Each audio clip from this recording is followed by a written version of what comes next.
오늘은 즐거운 성탄절 아침입니다. 오늘 말씀 제목은 성탄을 맞이하는 마음입니다. 여러분, 여행을 갈 때는 가이드가 있고 마음이 맞는 친구가 있으면 참 좋습니다. 아마 여행을 가보시면 알 거예요.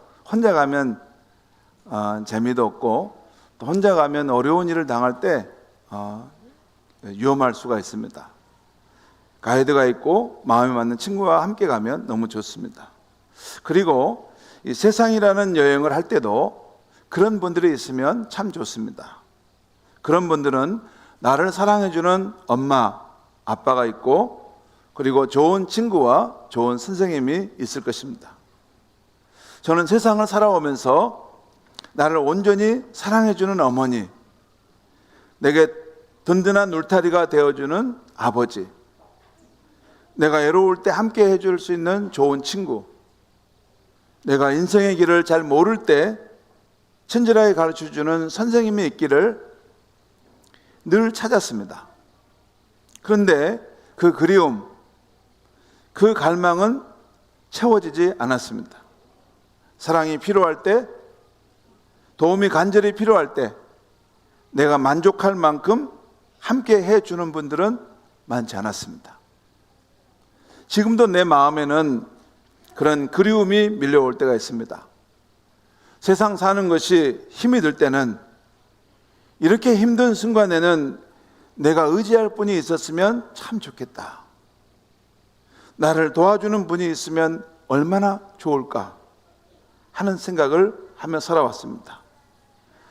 그런데 이렇게 나 홀로 인생길을 걸어가는 사람들에게는 하나님께서 우리와 함께 하시기 위해서 이 땅에 오셨다는 성탄의 소식은 참으로 위로와 힘과 기쁨의 소식이 되는 것입니다.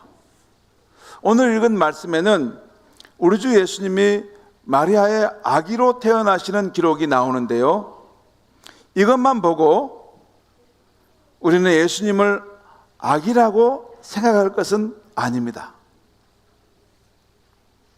이후에 예수님은 장성한 성인이 되셨고, 또한 우리 인류를 구원하기 위해서 십자가에서 속죄의 죽음을 이루셨습니다.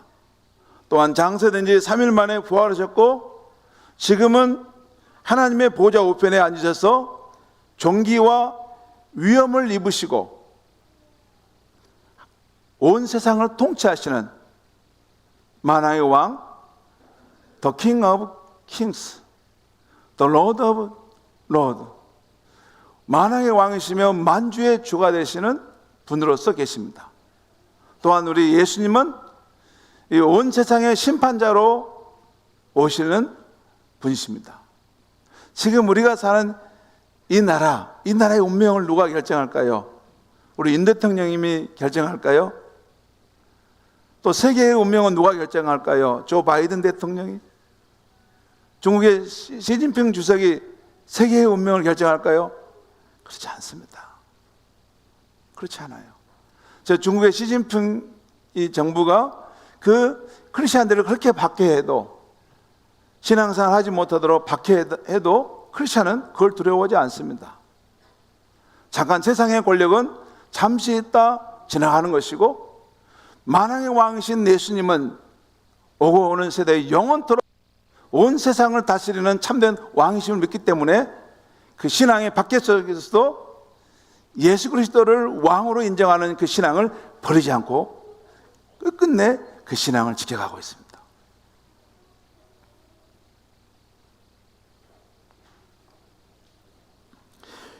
지금 예수님은 하나님 보좌 우편에 앉으셔서 온 세상을 통치하시지만, 그리고 무엇보다 중요한 것은 이 예수님은 그를 믿는 자들의 마음속에 성령님으로 오셔서 함께 사시는 분이십니다. 이것이 기독교의 심장입니다. 성령으로 오신 예수님과 함께 사는 사람은 의지할 데 없는 인생을 살 때에도 든든한 인생을 살게 됩니다. 이 성령, 우리의 위로자, 상담자, 참 좋은 친구, 변치 않는 사랑을 가진 참 좋은 친구이고 우리의 연약함을 품어주시는 어머니 같으신 분이십니다. 한마디로 성령으로 우리 가운데 오신 예수님은 부족함이 없으신 분입니다. 제가 이 세상에 가장 의지했던 저희 어머님이 아버님을 이어서 또 세상을 떠나게 되자 이제 제가 의지할 것은 아무것도 없었습니다. 마치 하늘이 뻥 뚫린 것처럼 나는 이제 천혜에 구하구나 할 때도 내 삶에 진정한 위로와 힘이 되시는 분은 늘 성령으로 나와 함께 하시는 예수 그리스도이십니다. 오늘 읽은 말씀을 보면 우리 주 예수님이 태어나실 때의 시대적 상황이 나와 있습니다. 그때는 로마 황제 아우구스투스가 칙령을 내려서 모든 사람으로 호적을 하라고 한 때였고, 요셉과 마리아도 호적하러 다윗 동네 베들레헴으로 돌아간 때였습니다. 그때 예수님의 어머니인 마리아는 성령으로 잉태되었고 곧 아이를 낳을 만사의 몸이었습니다. 그런데 그들을 위해서 방 한 칸을 내줄 여관이 없어서 마리아는 마ಹು간에서 아기를 낳아야 했고, 아기 예수님을 강보에 싸서 가축들의 먹이통인 구유 위에 누이셔야 했습니다. 오늘 말씀 우리 6절과 7절에 보면 이런 말씀이 나와요. 거기 있을 그때 요셉과 마리아가 그 베들레헴에 있을 그때 해산할 날이 차서 첫 아들을 낳아 강보로 싸서 구유에 누웠으니, 강보는 포대기를 말합니다. 구유에 누웠으니 이는 여관에 있을 곳이 없음이더라. 물론 그 마을에 여관들이 많이 있었을 텐데 그 여관에 들어갈 만한 그런 곳이 없었다는 것입니다. 이 단어를 볼 때 우리는 두 가지를 생각해 볼 수 있습니다. 하나는 하나님의 아들이신 분이 육신을 입고 이 땅에 오실 때 왕궁이 아니라 가난한 부모 안에 태어나시고 냄새나고 누추한 마ಹು간의 구유에 누이셨다는 것입니다. 또 하나는 하나님의 아들이신 분이 이 세상에 아기로 태어나실 때 그를 위해 따뜻한 방 한 칸을 내줄 사람이 없었다는 것입니다. 왜 그랬을까요?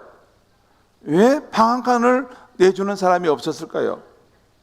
요셉과 마리아가 가난해서 여관의 방 하나를 얻을 형편이 못 돼서 그랬을까요? 또는 그 당시 호적하러 온 사람들로 인해서 예루살렘 지역의 여관이 모두 다 만원인 상황이었기 때문에 그랬을까요? 그런 면도 있을 수 있습니다. 그런데 오늘 말씀을 깊이 묵상해 보면 이 문제는 공간의 문제가 아니라 마음의 문제라는 것입니다.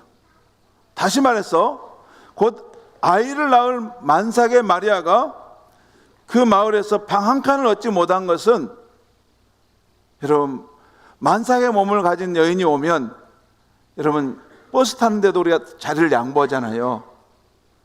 그러니까 얼마든지 그 작은 방 하나를 내어줄 수 있는 문제지만 방이 없어서가 아니라 사람들이 낯선 사람에게 방을 내주고 싶지 않았던 것입니다. 또는 자기 일이 바빠서 그들을 받아들일 마음의 여유가 없었던 것입니다. 어느 마을 교회에서 교회학교 어린이들이 빈방 있습니까? 라는 이 성탄절 연극을 공연하려고 했습니다. 요셉과 마리아가 호적 등록을 하러 베들레헴으로 갔지만 머물 곳이 없어서 여관을 찾아다니면서 빈방 있습니까? 빈방 있습니까? 라고 묻는 그런 내용이었어요.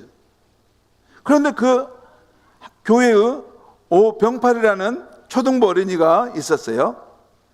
근데 그 애가 자신이 목자 역할을 하고 싶어 했습니다. 하지만 병팔이는 지능이 좀 떨어지고 말도 더듬는 아이였습니다.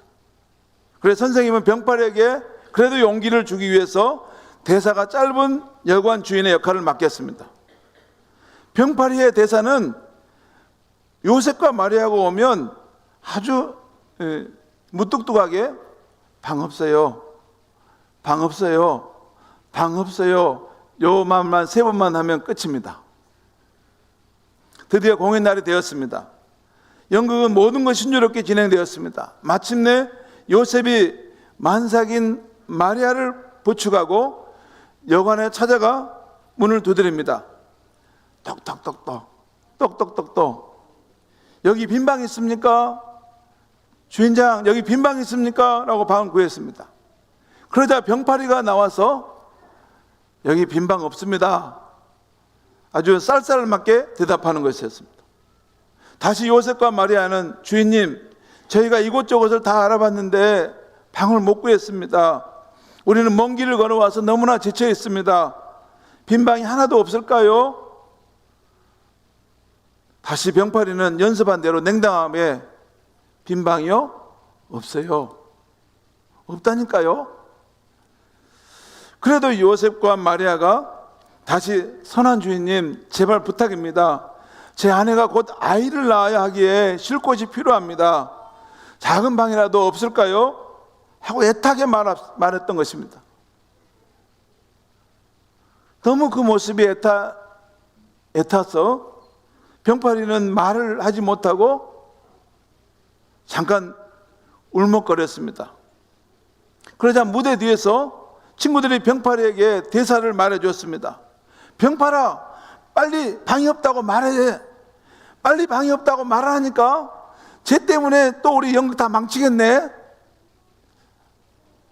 애들이 막 급해가지고 빨리 방이 없다고 말해. 그런데 병파리가 그 불쌍한 요셉과 마리아를 보면서 너무 마음이 안타깝고 그래서 눈물이 글썽해가지는 상황이었어요. 하지만 병파리가 겨우 마음을 추스리고 친구들의 말대로 방 없어요, 그렇게 말했습니다. 그러자 요셉과 마리아는 힘없이 돌아가게 되었습니다. 이제 병파리는 무대 뒤로 이제 하는데 그 자리에 계속 서서 불쌍한 요셉과 마리아의 뒷모습을 계속 바라보기만 하는 것입니다. 그리고 그의 눈에는 눈물이 그렁그렁 차오르는 것이었습니다. 그러자 갑자기 연극에 없는 사건이 일어난 것입니다. 병파리가 요셉과 마리아를 향해 손을 들고 소리쳤습니다. 요셉, 가지 마세요. 마리아를 데려오세요. 우리 집에 제 방이 있어요.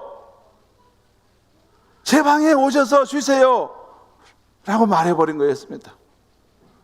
그 순간 이 요셉과 마리아는 갑자기 이게 연극이 이런 거 아닌데 왜 이렇게 됐지? 하면서 연극이 다 이상하게 망가져 엉망진창이 돼버렸습니다. 그렇게 연극이 되게 이제 끝까지 가지 못하고 이제 주로 이제 폐막하는 상황이 됐어요.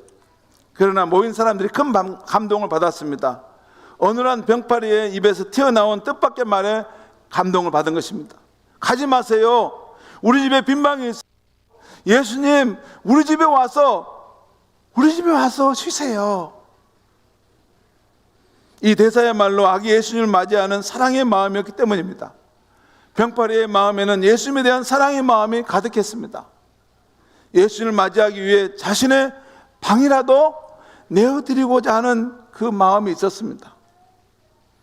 사랑하는 성도 여러분, 만약 예수님이 다시 우리에게 찾아오신다면 우리는 어떻게 맞이할 것 같습니까? 이 어린이처럼 우리가 마음을 활짝 열고 맞이하면 너무 좋겠습니다.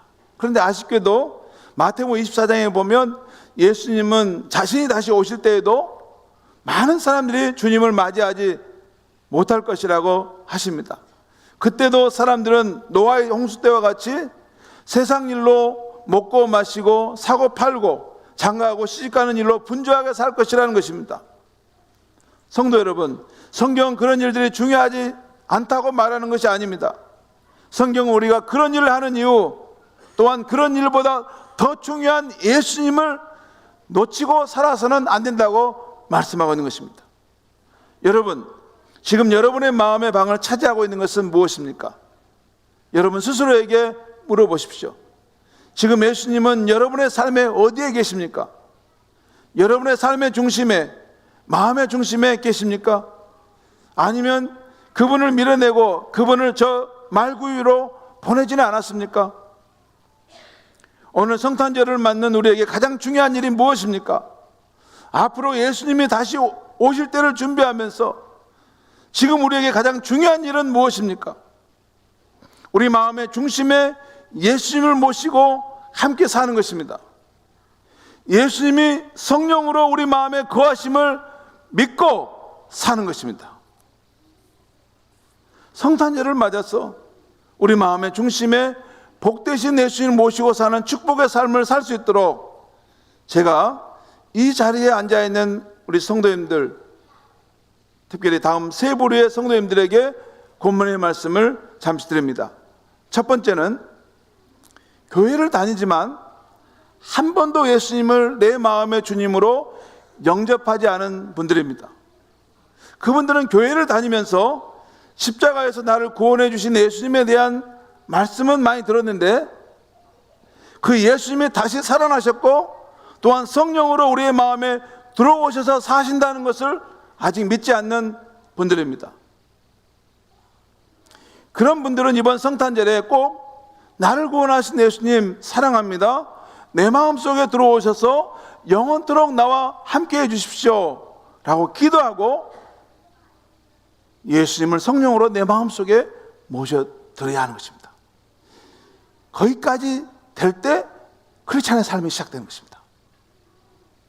두 번째는 지난날 예수님을 영접하고 그분을 모시고 잘 살았는데 한순간 세상의 유혹, 마귀가 주는 불신앙의 생각에 빠져서 지금은 예수님과 인격적인 관계없이 종교 생활을 하고 있는 분들이 있을 수 있습니다. 교회에서 왔다 갔다 하고 예배도 드리고 무슨 이렇게 봉사활동과 여러 활동들을 합니다. 하지만 예수님과 인격적인 관계는 없습니다. 이분들은 자신이 잘못된 길로 가게 되었던 그 순간, 그 지점을 찾아내서 예수님 앞에 진심으로 용서를 구하셔야 합니다. 예수님은 물건처럼 내가 함부로 버렸다가 함부로 취할 수 있는 분이 아닙니다. 인격을 가지신 분이기 때문에 내가 그분을 떠났던 어떤 자리가 있으면 그 부분에 대해서 다시 한번 진정으로 회개하고 주님, 내가 잘못한 것을 용서해 주시고 이제 예수님을 내 마음의 주로 정말 모셔서 살고 싶은데 내 안에 오셔서 영원토록 나와 함께 해주세요. 정말 새로운 결단의 마음을 가져야 하는 것입니다. 세 번째는 지난날 예수님을 내 마음에 영접했지만 주님과의 관계를 소홀히 해서 세상의 분주함과 세상의 잡동사니가 내 마음의 방을 채우고 예수님을 저 밖의 마구간에 밀어내시고 사시는 분들이 있습니다. 여러분, 우리의 마음은 꼭 집이나 방과 같아서 가만히 놔두면 어느덧 잡동사니들로 가득 차버립니다. 그러므로 세상의 잡동사니들이 쌓이지 않도록 날마다 말씀, 성령의 도우심으로 내 마음을 청소해 줘야 하는 것입니다. 예수님이 거룩히 거하는 방을, 공간을 내 안에 마련하는 것입니다. 그리고 그곳에서 주님이 우리의 생각과 감정과 의지를 드리도록 내 삶의 주님으로 인정하는 것입니다. 그럴 때 주와 함께 사는 참 기쁜 삶을 살아갈 수 있는 것입니다. 끝으로 마음의 결단을 하는 것이 얼마나 중요한가를 말씀드리려 합니다. 저는 신학 공부를 할 때 더 많이 준비해야 목회를 할 수 있다고 생각했습니다. 그래서 신대원을 다닐 뿐만 아니라 또 대학원까지도 더 다녔습니다. 그런데도 늘 부족하다고 느꼈습니다. 그러다 어느 가을날 해질 무렵에 공부를 마치고 학교 중앙 광장을 지나가는데 저 멀리 떨어지는 석양의 해가 길게 그림자를 그 광장에 들이우는 것이었습니다. 아, 해가 기울어져 가는구나 하는 생각을 하다가 갑자기 제 의식이 깨어났습니다. 아, 내 나이가 지금 몇 살이지? 가만히 생각해 보니 35세였습니다. 아, 35세면 인생을 70으로 산다 할 때 딱 절반이 지나가는구나. 그런데 지금 내가 무엇을 하고 있지? 나는 부족하다고 공부만 하고 있는 거 아닌가? 이러다가 내 젊음의 날이 다 가버리겠네? 안 되겠다. 이제부터는 세상 속으로 뛰어들어가 사역을 하면서 공부를 해야겠다 하는 마음, 그 생각이 들었습니다. 그리고 그날 그 결심 이후 저는 세상 속으로 들어와 적극적으로 주님의 목회를 하며 살고 있는 것입니다. 그 젊은 날에 한 번의 그 결심이 저의 인생의 차 다른 데로 돌려놓았던 것입니다. 그런데 여러분, 내 마음의 복된 예수님을 구주로 모신 것도 이와 똑같이 일어났습니다. 이렇게 됩니다. 진리의 말씀을 들을 때 내 마음의 결심을 새롭게 하고 내 마음에 복되신 구주를 내가 모시고 이제 내가 이 험악한 세상을 내가 살아가야 되겠다. 그 마음을 정할 때 여러분, 영이신 하나님이고 또한 성령님은 거룩하신 영이기 때문에 우리가 그 마음으로 그것을 생각하고 결심할 때 우리의 마음속에 들어오셔서 우리 마음의 주가 진정으로 되어주시는 것입니다. 사랑하는 성도 여러분, 하나님의 아들 예수 그리스도께서 우리와 함께 하기 위해서 육신의 몸을 입고 오신 이 성탄절에 우리의 마음에 예수님을 내 마음에 복된 주님으로 모셔드리기를 바랍니다. 이미 모신 분들은 그 복되신 예수님을 더욱 사랑하고 붙드시기를 바랍니다. 그래서 이 복된 예수님과 함께 즐겁고 행복한 인생을 꿈꾸는 저와 여러분의 삶이 되기를 축원합니다. 기도하겠습니다. 하나님 아버지, 오늘 이 성탄절 아침에 우리와 함께하기 위해 오신 예수님을 묵상할 때 우리의 마음속에 예수님을 내 마음의 구주로 진정으로 모시고 살아가는가 점검할 수 있게 하시니 감사합니다. 화려한 성탄의 축제가 아무리 있어도 내 마음이 공허하고 쓸쓸하다면 무슨 소용이 있겠습니까? 복되신 예수님, 오늘 내 마음의 문을 여오니 내 마음속에 오셔서 나의 구주가 되시되 영원한 구주가 되시고 이 세상에, 이 험한 세상을 다 살아 천국에 갈 때까지 늘 나와 함께 동행해 주시옵소서. 나의 힘과 방패가 되어 주시옵소서. 예수님의 이름으로 기도하옵나이다. 아멘. 저희 다 같이 일어나셔서